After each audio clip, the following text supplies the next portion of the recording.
हम अपने बच्चे के लिए जान भी दे सकते हैं, लेकिन सवाल ये है कि क्या हम अपने बच्चे के लिए जी सकते हैं। बच्चा होने के बाद ना कुछ चेंजेस आते हैं आपके अंदर, डर सा लगता है। आजकल जेंटल पेरेंटिंग टर्म का बहुत इस्तेमाल हो रहा है। आपने कैसी पेरेंटिंग? स्टोरी आई थी आपकी, मोमोज मोहाली में बन रहे थे और उस मोमोज में कुत्ते का मांस था। आपकी प्रेगनेंसी से जुड़ा हुआ कोई बुरा किस्सा जो आपको हमेशा याद रहेगा? हाँ, मेरी फर्स्ट प्रेगनेंसी में आई वाज 5 मंथ्स प्रेग्नेंट, सो मेरा एक एक्सीडेंट हुआ था। नमस्ते, मैं हूँ आरजू साई। आप देखना शुरू कर चुके हैं द मॉडर्न मामा शो। जैसा कि मैंने पिछले एपिसोड में कहा था, ये पॉडकास्ट आपका अपना पॉडकास्ट है। यहाँ हम सुनेंगे आपकी कहानी आप ही की ज़ुबानी, क्योंकि मदरहुड जर्नी सबकी यूनिक होती है, ख़ास होती है, उतनी ही ख़ास जितनी हमारी आज की मेहमान जो सुबह मॉम है, वर्किंग मॉम है, न्यूज़ एंकर हैं। इनका अपना यूट्यूब चैनल है और नाम है ज्योति तनेजा भसीन। बहुत बहुत शुक्रिया आरजू, आपने मुझे बुलाया और ऐसे पहली बार मैं पेरेंटिंग पे बात करने के लिए आई हूँ, मदरहुड पे बात करने के लिए आई हूँ। मुझे भी काफ़ी मज़ा आएगा आज। मेरा पहला सवाल आपसे ये है, आपके 2 बेटे हैं राइट? एक 5 साल का है, दूसरा 10 साल का है। आपको देख के कोई नहीं कह सकता इतनी फिट कैसे है, क्या है आपकी फिटनेस का राज? अच्छा, आप भी बहुत फिट हैं, आपकी भी एक डॉटर है। एनीवेज देखो, हमारा जॉब ऐसा है कि अगर कोई एंकर बहुत मदरहुड के बाद अगर अपना ध्यान नहीं रखेगा तो हम स्क्रीन पर नहीं आ पाएंगे। तो आपका जो प्रोफेशन होता है, आप उसके हिसाब से अपने आप को वैसा ढाल लेते हैं और खाने पीने का ध्यान रखते हैं, कंट्रोल करते हैं, कैसे आपको पतला होना है, आप सारी जुगत भिड़ा देते हैं। जब आपकी डिलीवरी होती है उसके बाद आपने भी ऐसा आई एम श्योर किया होगा। तो वही कहानी मेरे साथ भी है।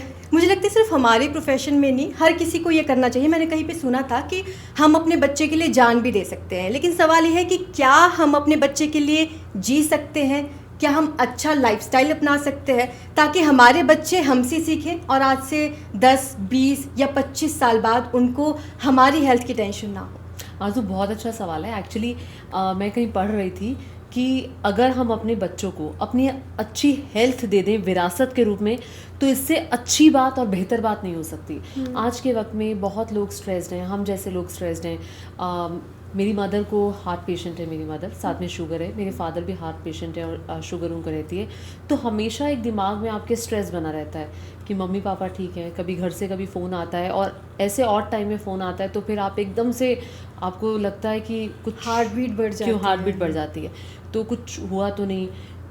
बैक ऑफ द माइंड आपके पेरेंट्स की जो हेल्थ है वो हमेशा आपके दिमाग में रहती है। और चूँकि मेरी फैमिली यमुनानगर में रहती है, मेरे इन लॉज भी मेरे साथ रहते हैं, तो मुझे सबकी हेल्थ के बारे में चिंता रहती है। अभी हाल ही में मेरे फादर इन लॉ की डेथ हुई हार्ट अटैक से, और उनका लाइफस्टाइल इतना अच्छा था, वो हम उनसे सीखते थे। बट शायद उनके डेथ के पहले के जो 5-6 महीने थे या 1 साल था, उसमें कुछ ऐसी गलतियाँ हो गई उन्हीं से ही कि उन्होंने खाने पे कंट्रोल नहीं था। अदरवाइज़ वो स्विमिंग के लिए जाते थे, हम सोच भी नहीं सकते थे कि ऐसा उनके साथ हो जाएगा। तो ये एक दहशत उसके बाद से जो ऐसी मन में बैठी है, और ख़ुद के लिए भी मुझे लगता है कि मेरे बच्चे हैं और कहीं जिस स्ट्रेस में मैं हूँ या जिस स्ट्रेस में मेरे जैसे ना जाने कितने लोग हैं अपनी मम्मी पापा की हेल्थ की वजह से, मुझे लगता है कि वो स्ट्रेस हम अपने बच्चों को एटलीस्ट ना दें। और आज के वक्त में इतनी अवेयरनेस है इंस्टाग्राम के ज़रिए, यूट्यूब के ज़रिए, फेसबुक के ज़रिए, कि हर कोई जिम जा रहा है, कोई फास्टिंग कर रहा है, मतलब हर कोई ध्यान रख रहा है। लेकिन at the same time fast food भी उतनी ही क्वांटिटी में लोग खा रहे हैं। आप बाहर जा रहे हैं, क्या आपको मैदा मिल रहा है खाने के लिए, आपको कुछ है। अभी एक स्टोरी आई थी, आपने भी आई गेस कवर की होगी। उसमें था कि मोमोज मोहाली में बन रहे थे और उस मोमोज में कुत्ते का मांस था। इमेजिन, मैंने वो वीडियो देखा है आपके इंस्टाग्राम पेज पे वो वीडियो है जिसमें कुत्ते का सिर मिला है, वहाँ पे फ्रिज में कुत्ते का सर मिला है। इमेजिन, हम जो बाहर जाके खा रहे हैं उसकी ऑथेंटिसिटी क्या है। इतने छोटे छोटे आप देखते होंगे कि खाने की स्टॉल्स बने हुए हैं, आपको लगता है अच्छा ये वाली आंटी के मोमोज तो बहुत अच्छे हैं, या यहाँ के मोमोज तो बहुत अच्छे हैं। तो आप खा रहे हैं, उसके अंदर क्या है, मतलब मुझे लगता है 30 या 40 रुपए की प्लेट आती होगी मोमोज की, अगर आप ऐसे स्ट्रीट वेंडर के पास जाते हैं और आपके बच्चे भी वो खा रहे हैं। इमेजिन, आपके बच्चे भी खा रहे हैं, आप भी खा रहे हैं, और बहुत स्वाद से आप खा रहे हैं, चटनी के साथ लगा के। उस चटनी में कॉकरोचेस थे, वो जहाँ से बन के आ रही है, ना सिर्फ वो छोटे छोटे वेंडर्स को सप्लाई हो रहा है, बल्कि वो सप्लाई हो रहा है फैक्ट्रीज, बड़े बड़े रेस्टोरेंट्स में भी। तो यहाँ पे ऐसे तबीयत नहीं खराब करनी, Exactly. बच्चों को अच्छी हेल्थ देके जाना है। ये एक मुझे लगता है अजीब बात यहाँ पे क्या है ज्योति, कि जब हम मोमोज खाने जाते हैं हम सोचते हैं अच्छा ठीक है वेज मोमोज रहने देते, पनीर मोमो खाते हैं ये हेल्दी होंगे। पनीर मोमोज मिल रहे 60 रुपए के। आप सोचिए पनीर इतना महंगा है, जो पनीर मोमोज में पनीर होगा 60 रुपए में, कैसा पनीर होगा? एग्जैक्टली यही सवाल है कि आप चिकन मोमोज ले रहे हैं 40-60 रुपए की प्लेट, और वो आपको 10 मोमोज में चिकन भर कर दे रहे हैं, का ही मांस होगा तो बिल्कुल। और इसी के साथ ही अगर आपको पनीर मोमोज जैसा आपने बोला, मतलब इमेजिन करिए कि हम बहुत अवेयर हैं, हम बहुत समझदार हैं, लेकिन हम समझदार नहीं हैं। जो व्हेन इट कम्स टू खाने की बारी, तो हम थोड़े स्वाद के साथ हमें लगते हैं, हाँ ना समझ हो जाते हैं, और हम कॉम्प्रोमाइज़ नहीं करते हैं। लगता है यार आज खा रही हूँ कल नहीं खाऊंगी। बट एनीवेज जहाँ तक बात है, मैं अपनी बात करूँ तो मैं बिल्कुल अवॉइड करती हूँ अपने बच्चों को ऐसा खाना खिलाना और खुद ऐसा खाना खाना। अदरवाइज इस बात को लेके मेरे बच्चे कई बार नाराज़ भी हो जाते हैं, अरे यार मम्मा आज तो जंक फूड खाने दो। मुझे लगता है क्या क्या खाना है मुझे बताओ, मैं बनाती हूँ। अदरवाइज आपके साथ बहुत दिक्कतें होती हैं, आप ऑफिस जाते हो, ये सब मैनेज करना, बट स्टिल कोशिश होती है कि अगर बाहर भी खा रहे हैं तो वो ऑथेंटिक जगह से हो। अब ऑथेंटिक कितनी है वो एक अलग बात है, लेकिन हाँ, लेकिन मेरी पेरेंटिंग में ये बात साफ है कि मैं रोज़ आपको चिप्स का पैकेट बच्चों को पकड़ा के खुश कर दूँ या मैं चॉकलेट्स दे के खुश कर दूँ, तो मैं ऐसी मदर नहीं हूँ। Very nice. आप ये करेंगे कि आप घर पे ही वो मोमोज बना लेंगे, आप घर पे ही वो चीज़ें बना लेंगे, आटा मोमोज बना लेंगे, घर पे बच्चों को खिलाएंगे। आज ही मेरे एक कोलीग के साथ बात हो रही थी, उसने मुझसे पूछा कि आरजू आप तो कुल्लू जाती रहते होंगे, हिमाचल से हैं, पैराग्लाइडिंग की है कभी? तो मैंने बोला हाँ की है। तो कब की है? मैंने बोला शादी से पहले की है। बोलते अभी जाना ना, अभी भी करना, बहुत मज़ा आया, मैं भी गया था, बहुत अच्छा लगा मुझे। मैंने बोला अब नहीं कर सकती। बोलता क्यों? मैंने बोला कि शादी के बाद छोड़िए, बच्चा होने के बाद ना कुछ चेंजेस आते हैं आपके अंदर, डर सा लगता है, ऐसे लगता है कि मुझे कुछ हो गया तो मेरे बच्चे को कौन देखेगा। आपके साथ हुआ ऐसा? बिल्कुल बिल्कुल। और हर समय, मतलब हर समय इन द सेंस कि जब आप कोई ऐसा डेयरिंग काम करने लगते हो तो आपके दिमाग में आता है करूँ ना करूँ, करूँ ना करूँ। बच्चे ही कह देते हैं उससे पहले कि मम्मा प्लीज मत करो। आपकी जर्नी से शुरू करते हैं, आपकी प्रेगनेंसी से शुरू करते हैं। कैसा रहा, मतलब इन टर्म्स ऑफ ऑफिस जब आप प्रेग्नेंट हुई? मेरी फर्स्ट प्रेगनेंसी के बारे में मुझे 2014 में मेरी प्रेगनेंसी थी और सितंबर में मेरा बेटा हुआ पहला। तो वो मोमेंट ऐसा था, मुझे था कि यार ऑफिस के साथ मैं क्या कोप अप कर लूँगी या नहीं। हर मदर की तरह मुझे भी बहुत सारे क्वेश्चंस थे, कैसे होगा, क्या होगा, क्योंकि हमारे अंदर जो भी फीमेल प्रेग्नेंट होती है तो क्या खाऊं क्या नहीं खाऊं, ऑफिस में क्या लेके जाऊं क्या नहीं, ऑफिस की कैंटीन में मुझे क्या खाना है क्या नहीं, और ऑफिस वाले आपके साथ कोप अप करेंगे या नहीं। मैं बहुत ब्लेस्ड हूँ इस मामले में। मेरे एक सीनियर रहे हैं, इमीडिएट सीनियर, जो अब नहीं हैं, अरुण नौटियाल उनका नाम है, अरुण नौटियाल जी, जो इस दुनिया में नहीं है। उनका मुझे बहुत सपोर्ट मिला। Very nice. बहुत सपोर्ट मिला। मेरे एक और सीनियर रहे मिलिंद खांडेकर, ऑल्दो अरुण जी के वो सीनियर थे, तो मुझे कभी किसी ने ऑफिस में टोका नहीं, मैं कितने बजे आ रही हूँ, मैं कितने बजे जा रही हूँ। इनफैक्ट मेरे सीनियर ने मुझे एक दिन आके कहा, मेरी डिलीवरी के बाद, मैंने 4.5 महीने बाद ऑफिस ज्वाइन किया था, अभी तो 6 महीने की छुट्टियाँ मिलती हैं, उस टाइम नहीं थी। तो मैंने 4.5 महीने बाद ऑफिस ज्वाइन किया। तो मेरे सीनियर मेरे पास आए, उन्होंने मुझसे, जब वो आ रहे थे और मैं कंप्यूटर पे थी, तो मुझे लगा अरे यार तनी आ रहे हैं, कहेंगे कि ज़्यादा टाइम तुम ऑफिस में रुको। बट उन्होंने इसके ठीक उलट बोला। उन्होंने कहा कि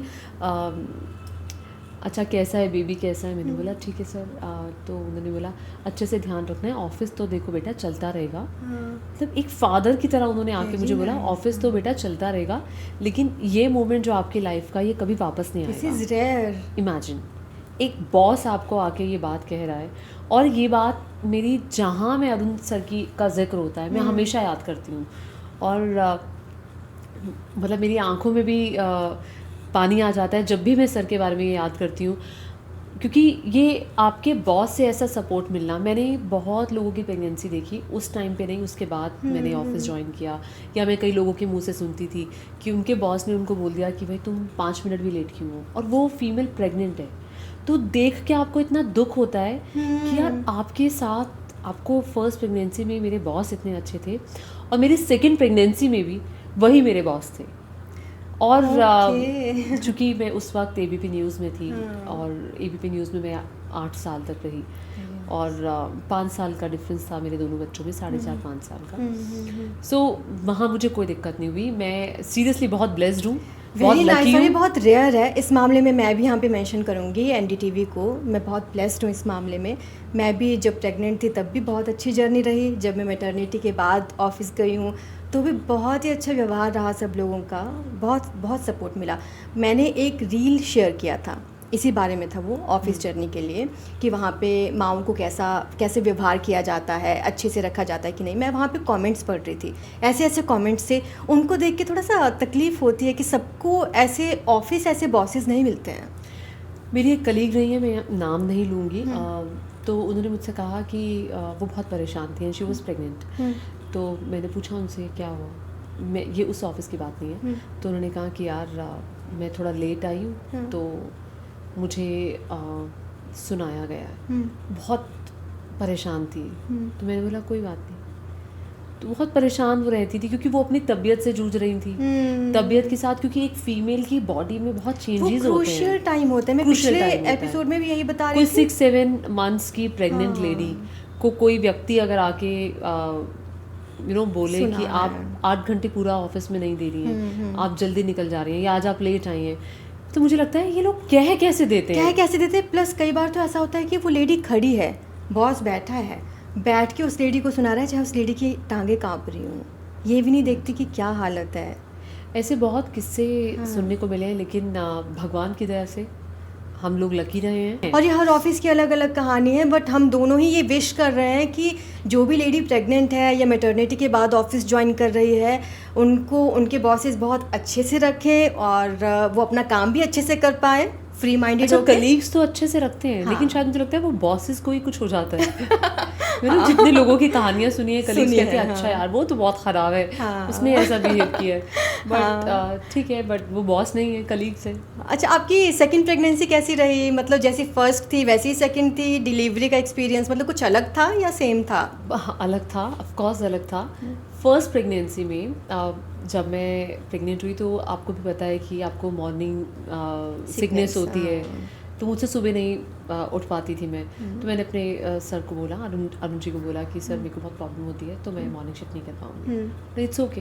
सो मेरी जनरल शिफ्ट्स में मैं जाती थी। ओके। और सेकंड प्रेगनेंसी में एक रिस्पॉन्सिबिलिटी थी मेरे पास, मेरे बेटे की, और उसने स्कूल जाना शुरू कर दिया था।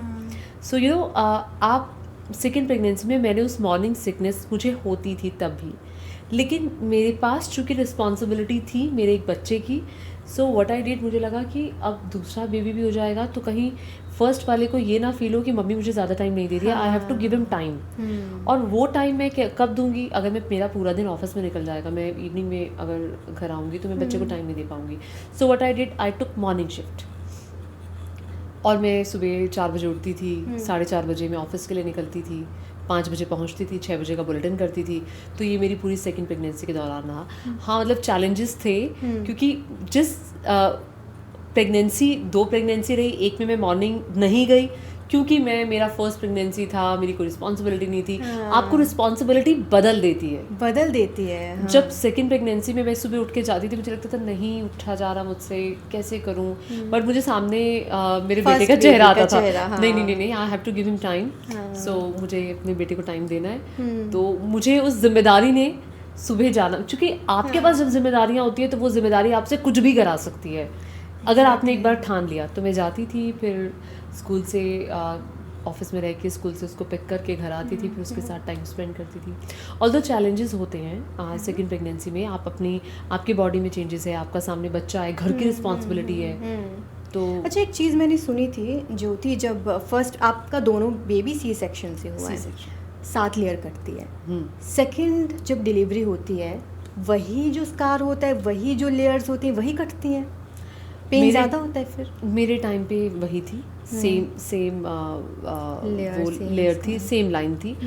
और सेकंड टाइम पे ऐसा नहीं है दर्द, वो दर्द वैसा ही होता है। आपको ऑब्वियसली आपको इंजेक्शन दिया होता है, एनेस्थीसिया दिया होता है, लेकिन हाँ उसके बाद सेकंड प्रेगनेंसी के बाद व्हाट हैपेंड विद मी, जो फर्स्ट प्रेगनेंसी का नहीं था। सेकंड प्रेगनेंसी के बाद जैसे डिलीवरी हुई उसके बाद मेरा सर नहीं उठ रहा था, मैं बेड से, मुझे डॉक्टर्स बोल रहे थे कि आप ज़रा चलो। हाँ। तो मैं जैसे ही बेड से बैठती भी थी तो मुझे चक्कर आने शुरू हो जाते थे। अच्छा। और ये लगभग 1 हफ्ता रहा। तो वो जो मेरा 1 वीक गुजरा वो बहुत डिफ़िकल्ट था, क्योंकि कई लोगों को वो प्रॉब्लम हो जाती है। मैं उसका एक टेक्निकल टर्म भूल रही हूँ यहाँ। सो व्हाट हैपेंड कि मैं बैठती थी और मुझे चक्कर आने शुरू हो जाते थे। वॉशरूम तक भी जाना बहुत मुश्किल था। अच्छा। और उसका मेडिसिन के साथ उसका डॉक्टर्स ने मुझे बताया भी था कि सिर्फ आप लिक्विड पिए, कॉफ़ी पिए, पानी पिए, आपके अंदर लिक्विड्स जितना जाएगा उससे वो सही होगा। सो वो 7 दिन बहुत चैलेंजिंग थे। Otherwise it was okay. Okay.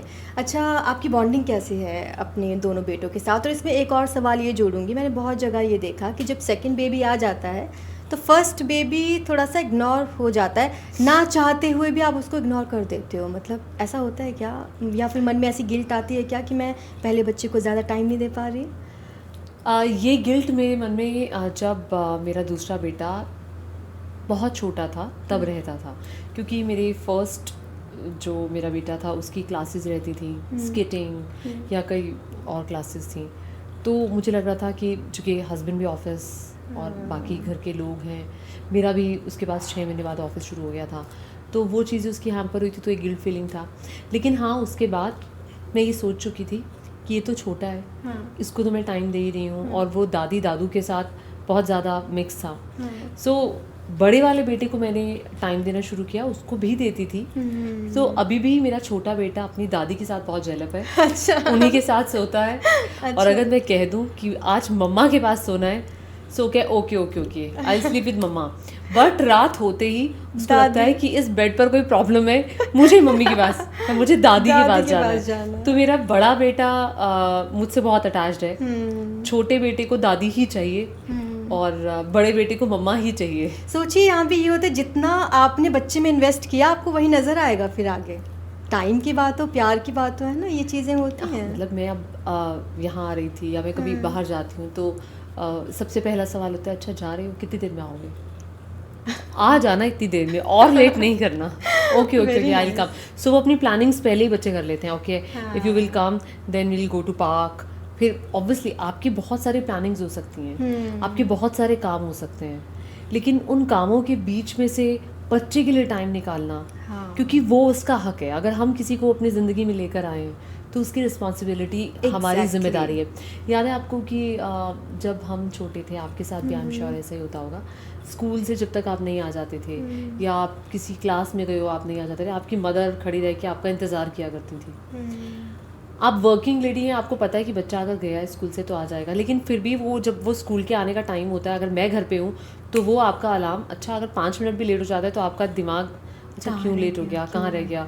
तो फिर मैं इसको रिलेट कर पाती हूँ अपनी मदर के मदरहुड से। कि वो हम मम्मी को कहते हैं क्या हो गया मम्मी, 5 मिनट तो बस लेट हो, क्या हो गया। सो फिर आप वो कनेक्ट करते हो कि अरे यार ये वो फीलिंग है जो मेरी मदर फील करती होंगी, जो आज हम फील कर रहे हैं। जो हमारी माँ कहती थी जवान, जब हम माँ बनोगी, कॉलेज में होती थी, जब माँ बनोगी ना तब समझ में आएगा। वो सच में ऐसा होता है। डे फर्स्ट से, जिस दिन डिलीवरी होती है उसी दिन से समझ में आ जाता है कि this is something very different and beautiful also.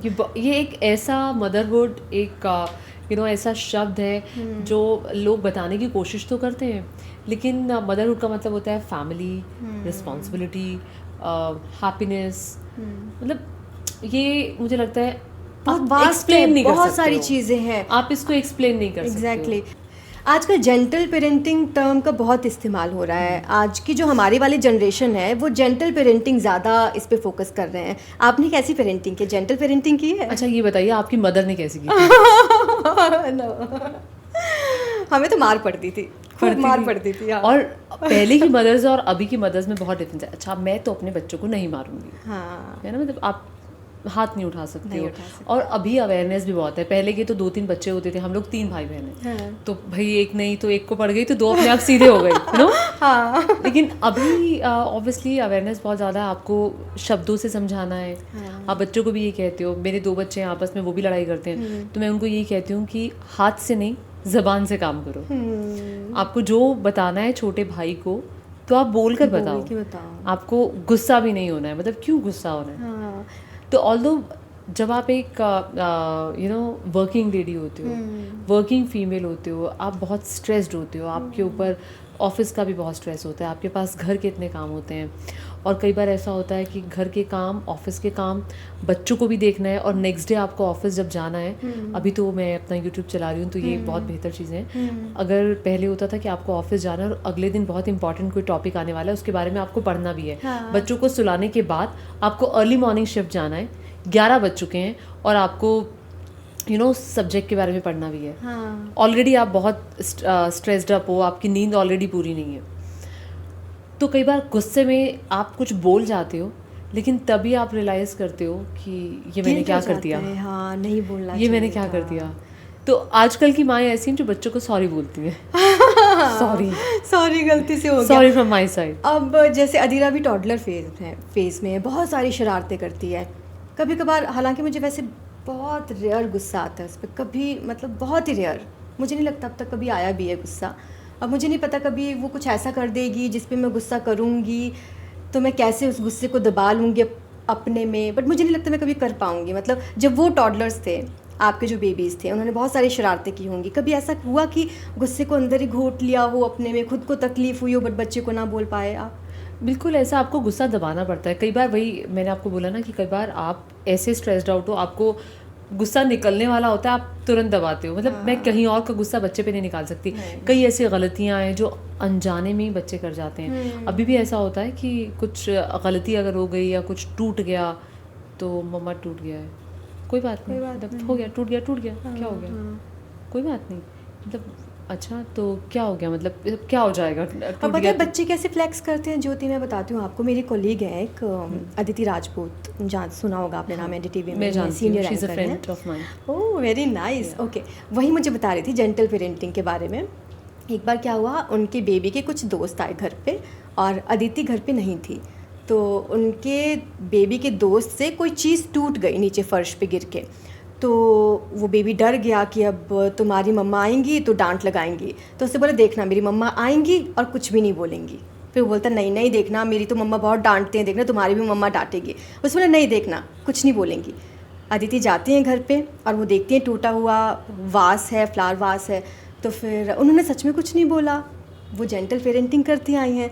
तो वो बच्चा फ्लेक्स कर रहा है अपने दोस्तों के सामने, देखा मैंने कहा था ना मेरी मम्मा कुछ नहीं बोलेगी, कितनी बड़ी बात है, मेरे दिल को छू गई थी ये बात। बिल्कुल, बच्चों में डर नहीं होना चाहिए। हाँ। और क्यों डर, क्योंकि मैं आजकल कितनी स्टोरीज़, हम चूँकि पत्रकार भी हैं, आप कितनी स्टोरीज़ ऐसे सुनते हो कि अभी कल परसों की एक बात है, 11th क्लास की एक लड़की थी, उसने सुसाइड कर लिया। हाँ। क्योंकि उसके नंबर्स नहीं आ पाए। मतलब मुझे लगता है क्या अभी भी ऐसे पेरेंट्स हैं जो नंबर की रेस में बच्चों को ऐसे दौड़ा रहे हैं कि बच्चा सुसाइड करने तक को मजबूर हो गया है। Exactly. क्यों? मैं अपने बच्चों को हमेशा ये सिखाती हूँ, अभी छोटे वाला तो बहुत छोटा है, बड़े बेटे को he is in class 5th, अभी उसने पास आउट करके वो 6 में आया है।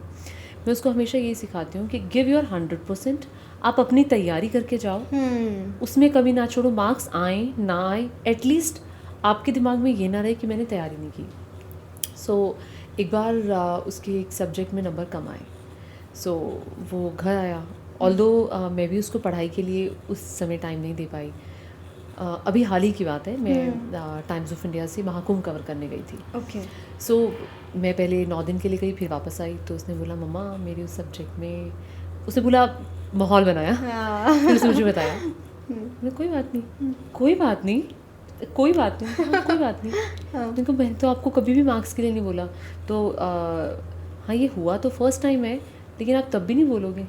अच्छा मेरी क्लास में तो बच्चे रोते हैं जब मार्क्स कम आते हैं, तो बच्चे रोते हैं कि भाई घर जाके डांट पड़ेगी। इट्स ओके, क्या हो गया, फिर आपकी मदर की भी तो गलती है, उन्होंने पढ़ाया नहीं। सो मतलब मुझे लगता है गलती हो बच्चे की, मदर की, नहीं पढ़ा पाए, इसका मतलब ये नहीं कि बच्चा रोने लगेगा या बच्चा ओके, बच्चे को प्रेशर मत दो, वो स्ट्रेस्ड आउट था, मतलब उसको लगा रहा है कोई टेंशन की बात ही नहीं है, अब नॉर्मल।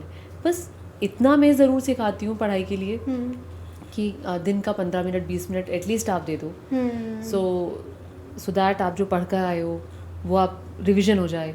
लेकिन ऐसा भी नहीं है कि घर पे आपके कोई आया हुआ है तो मैं उसको बोलूँ नहीं नहीं नहीं पढ़ने बैठो, नो, रिलैक्स, चिल। हमारे पेरेंट्स ने भी हमारे साथ ये किया था। और मेरे पेरेंट्स ने भी हमारे साथ किया था कि हमें कभी पढ़ाई का प्रेशर नहीं दिया। ऐसा नहीं कि पढ़ने बैठो पढ़ने बैठो पढ़ने बैठो, नहीं, ऐसा कभी कुछ नहीं हुआ। स्किल्स पे ही ज़्यादा ध्यान दिया गया।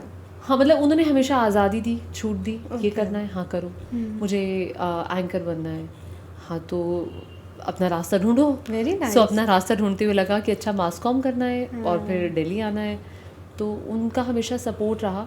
और मुझे लगता है हर पेरेंट्स को ये सपोर्ट देना चाहिए, अपनी इच्छा थोपने की बजाय ज़रूरत नहीं, ये सपोर्ट देना चाहिए। और आपको अपने बच्चे की स्किल्स को देख करके उसको उस गेम में, फिजिकल एक्टिविटी में ज़रूर डालना चाहिए। बिल्कुल ज़रूर, क्योंकि आजकल मैं देखती हूँ कि फ़ोन तो होता ही है माँ बाप का, लेकिन साथ में आईपैड, लैपटॉप पे बच्चे बैठे रहते हैं, फ़ोन देख के बच्चे खाना खाते हैं। सो यू वॉन्ट बिलीव, मेरा बेटा मुझे कहता है मम्मा सबके पास आईपैड है। मैंने अपने बच्चों को आईपैड नहीं लेके दिया। Very nice. और ऐसा नहीं है कि नॉलेज वाइज उसको कुछ नहीं पता। If you want to watch something, watch on TV. YouTube पे आपको सारे सब्जेक्ट सामने देखो, सारी चीज़ें मिल जाएंगी। सो हर सब्जेक्ट के बारे में और जो दुनिया में चल रहा होता है उसको पता है। इसलिए नहीं कि मैं उसको बोलती हूँ कि भैया न्यूज़पेपर पढ़ो, या मतलब घर का एनवायरनमेंट ऐसा है कि बच्चा, छोटा बच्चा भी, मेरा 5 ईयर का जो सन है उसको पता था डोनाल्ड ट्रम्प यूएस में आ गए। ओके, ही नोज कि डोनाल्ड ट्रम्प आ गए। सो आप जो खबरें देख रहे हो तो बच्चे सुनता है। मतलब एनवायरनमेंट जो होता है ना घर का, बच्चा वैसे ही होता है। वो बहुत कुछ सीख जाता है, बहुत सारी चीज़ें सीख जाता है, वो देख कर सीखता है। आपकी एक्टिविटी उसको सिखाएगी कि वो किस रास्ते पे जाने वाला जा रहा है। और ये अवेयरनेस बहुत ज़रूरी है, मुझे लगता है आप रिलेट करेंगे जब ऐसी खबरें आती हैं कि बच्चे ने सुसाइड कर लिया, कोटा में सुसाइड हो गया, या फिर बच्चे को बुले किया किसी ने स्कूल में और बच्चे ने सुसाइड कर लिया। हम खबर ब्रेक करते हैं पूरी एनर्जी के साथ, बट डीप डाउन क्या चल रहा होता है वो हम लोग जानते हैं, ख़ास तौर पर जब आप एक माँ बन चुकी हैं। एग्जैक्टली, बिल्कुल ठीक बोला आपने। ये बहुत बार ऐसा हुआ है कि मैंने कोई खबर पढ़ी और वो पढ़ते पढ़ते आपका इमोशन जो है वो, मतलब आप, चूँकि आप मदर भी हैं, वो इमोशन आपका जाग जाता है और उसको आपको कंट्रोल भी करना होता है। क्योंकि आप एक प्रेजेंटर हैं, your responsibility is to give only news, आप वो इन्फॉर्मेशन के अलावा आप अपना इमोशन नहीं डाल सकते उसमें। क्योंकि मेरे एक बहुत वरिष्ठ पत्रकार है विनोद दुआ, उन्होंने एक बार कहा था कि news anchor is only a presenter. अगर आप अपना इमोशन डालते हो तो फिर सामने वाला व्यक्ति जो है किसी भी खबर में, मैं सिर्फ ऐसी बात नहीं कर रही हूँ, वो उस खबर को वैसे ही परसीव करता है। ये सामने वाले को डिसाइड करने दो कि वो उस खबर को कैसे लेना चाहता है और किस तरीके से लेना चाहता है। सो जब बच्चों से जुड़ी हुई कोई खबर होती है और कोई नेगेटिव खबर होती है तो डेफिनेटली आपका मन बहुत ख़राब होता है, बहुत ख़राब होता है। और आपको लगता है कि कैसे अवेयरनेस लाई जाए सोसाइटी में, कैसे लोगों को अवेयर किया जाए कि आप अपने बच्चों से बात करो, जब वो स्कूल से आए उनके साथ बैठो। इनफैक्ट एक छोटा सा किस्सा है, अभी थोड़े टाइम पहले हुआ था। मैं खबर पढ़ रही थी और उस दौरान एक कुत्ते ने बच्चे को काट लिया। वो विजुअल भी बहुत वायरल हुआ था। गाजियाबाद की आई गेस किसी सोसाइटी का था। वो बच्चा छोटा सा था, वो चल रहा था, उसको वो डॉग आया और उसने बाइट कर लिया। सो वो विजुअल, मैं अगर उसकी बात कर रही हूँ, वो डीप डाउन अंदर है कहीं ना कहीं कि वो यार वो विजुअल बहुत खतरनाक था। कुत्ते ने बच्चे को काट लिया, छोटा सा बच्चा था। फिर जब आप बच्चों को लेके आप मान लो पार्क जा रहे हो, सो वो आपकी नजरें चारों तरफ दौड़ती है कि ऐसे किस्से हो रहे हैं। एग्जैक्टली। अच्छा, आपकी प्रेगनेंसी पे वापस लौटते हैं। आपकी प्रेगनेंसी से जुड़ा हुआ कोई बुरा किस्सा जो आपको हमेशा याद रहेगा? हाँ, मेरी फर्स्ट प्रेगनेंसी में आई वाज 5 मंथ्स प्रेग्नेंट। सो मेरा एक एक्सीडेंट हुआ था। मैं ऑफिस जा रही थी, ऑफिस की गाड़ी से ही, और पीछे से लगभग 10 बजे का टाइम था, 9-10 बजे का टाइम। पीछे से एक गाड़ी ने आके टक्कर मार दी। सो हम, चूँकि हमारी गाड़ी स्लो थी, मैं प्रेग्नेंट थी, तो ड्राइवर भी बहुत धीरे चलाते थे। सो बहुत तेज़ी से टक्कर मारी और झटका लगा। सो वो एक ऐसा डरावना फेज था, मुझे लगा पता नहीं क्या हो गया। फर्स्ट प्रेगनेंसी थी फर्स्ट, हाँ। आप डर जाते हो और फिर आपको समझ ही नहीं आता। फिर मैं सीधे हॉस्पिटल गई, फिर सारे चेकअप्स हुए एंड ऑल। फिर एक दिन रही मैं ऑब्जर्वेशन में, तो अगले दिन छुट्टी हुई। तो वो मुझे अभी सेकेंड प्रेगनेंसी के टाइम पे भी आई वॉज वेरी अवेयर, मतलब धीरे बट बी वेरी केयरफुल। इस बात से हमें ये सीखना चाहिए कि हमें हमेशा अवेयर रहना है। अगर आप प्रेग्नेंट हैं डे फर्स्ट से, जैसे आपको पता चला थोड़ा अवेयर रहिए। हील कम पहननी है, जैसे डॉक्टर हमें पहले ही बोल देते थे। मुझे तो डॉक्टर ने पहले ही बोल दिया था, क्योंकि मैं 4 इंच से नीचे हील पहनना पसंद ही नहीं करती थी। मुझे डॉक्टर ने पहले ही कह दिया था, आरज़ू इसको कम करो और बहुत आराम से चला करना। तो ये चीज़ें मैं तो बहुत you war heels that time? नहीं, फिर मैंने नहीं पहनी। फिर डे फर्स्ट से मैंने छोड़ दिया हील पहनना। मेरे लिए बच्चा ऑब्वियसली ज़्यादा इंपॉर्टेंट था, तो मैंने नहीं पहनी है। पूरी प्रेगनेंसी मैंने हील नहीं पहनी। मिस बहुत किया हील को पर मैंने नहीं पहनी कि कुछ ऐसा हो ना जाए। और अच्छी याद आपकी प्रेगनेंसी से जुड़ी हुई? पूरी प्रेगनेंसी ही अच्छी थी ऑब्वियसली, वो फीलिंग ही अलग होती है सेकेंड और फर्स्ट दोनों प्रेगनेंसीज। सब कुछ अच्छा था यार, सब कुछ अच्छा था। कभी बेटी की चाहत हुई? कोर्स हुई। मुझे था पहला बेटा हुआ है तो सेकंड बेटी हो जाए, लेकिन सेकंड बेटा हुआ तो ठीक है, मैं अब उन्हीं को ही कुछ कुछ बोल के काम चला लेती हूँ। सो मेरे घर पे बेटियां हैं, हम जॉइंट फैमिली में रहते हैं। मेरी सिस्टर इन लॉ की 2 डॉटर्स हैं, so they are like daughters to me. So मुझे बहुत प्यारी हैं वो दोनों। अच्छा, मेरा आखिरी सवाल आपसे कि जो नए पेरेंट्स हैं या जो पेरेंट्स बनने वाले हैं, उनके लिए क्या मैसेज है आपका? मैसेज ये है कि डरिए मत, बिल्कुल मत डरिए। और एक डर हमेशा से जो न्यू पेरेंट्स हैं और जो बनने वाले हैं उनके दिमाग में रहता है, क्या होगा? कुछ नहीं होगा, आपकी लाइफ बहुत ब्यूटीफुल बनेगी। और जो बच्चा आपकी ऑलरेडी ज़िंदगी में है वो आपकी लाइफ को और ब्यूटीफुल करने वाला है। बस आप एंजॉय करिए हर मोमेंट को, और बच्चे कि एक एक पल को अगर आप इंजॉय करेंगे तो आपको वही अपना बचपन भी याद आएगा। सो enjoyment is the key of the success. हम enjoy करिए, सिर्फ enjoy करिए, बच्चे पे ध्यान रखिए, उसके हर मोमेंट पे ध्यान रखिए। जब बच्चा छोटा होता है स्पेशली, आपको नज़र हटी दुर्घटना घटी वाली बात होती है, सो आपको इतना ध्यान रखना होता है। सो मुझे लगता है कि कोप अप हो जाती हैं चीज़ें, अगर दोनों वर्किंग है तब भी हो जाती हैं, कोई ना कोई रास्ता निकल आता है। थैंक यू सो मच ज्योति, बहुत अच्छा लगा आपसे बात करके। वक्त का बिल्कुल भी नहीं पता चला। आई एम श्योर कि आपकी स्टोरी से हमारे दर्शकों ने बहुत कुछ सीखा होगा। Thank you so much. Thank you so much. मुझे भी नहीं लगा आरजू, और मैं पहली बार मदरहुड पे बात कर रही थी, बहुत एंजॉय किया मैंने। Thank you so much.